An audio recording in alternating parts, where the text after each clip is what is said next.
Magandang umaga sa lahat mga ka-viewers at ayan nga po ang tanim namin na sili, napakarami na ng hinog na bunga. Ayan mga pula yan mga ka-viewers. Yan yung bunga niyang hinog. Maliliit na sili itong mga ka-viewers, ito yung talagang native daw tong sili. Ayan. So, yung tanim namin, napakaraming hinog mga ka-viewers. Ayan.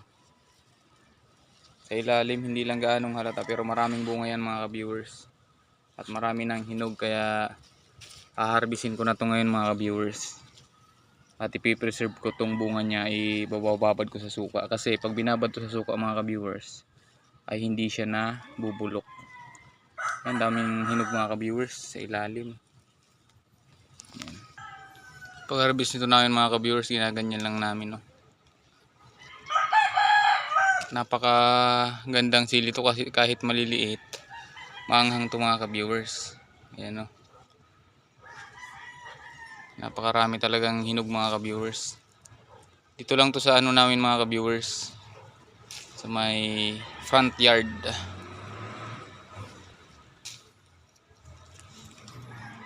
Ang ganda talaga mga ka-viewers kapag may tinanim tayo kasi tulad nitong sili, hindi na tayo nito bibili. Kasi libreng-libre yun, daming bunga.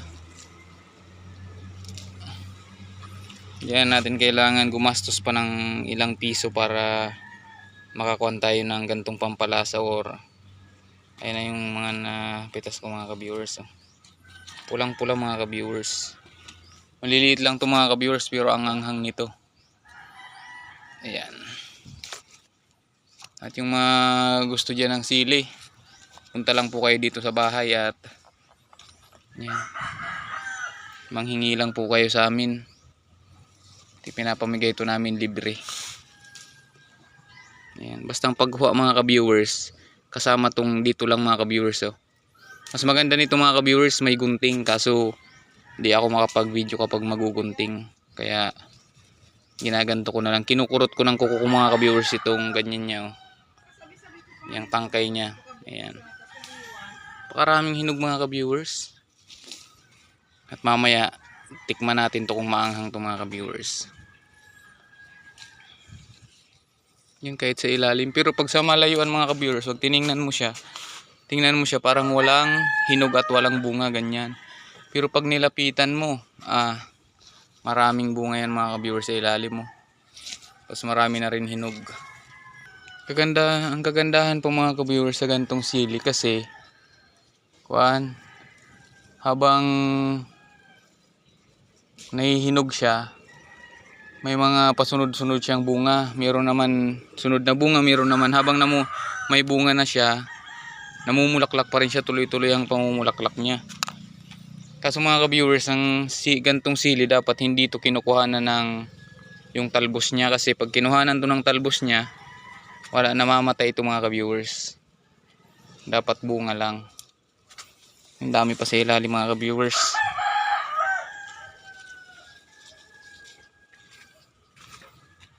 Masustansya din to mga ka-viewers, itong siling to. Ito nga yung nakuha ko mga ka-viewers na sili. Marami pa yan hinog mga ka-viewers sa ilalim pero tama na muna tong mga ka-viewers. Kasi tirhan ko din yung mga ibon. Kinakain kasi yan mga ka-viewers ng ibon.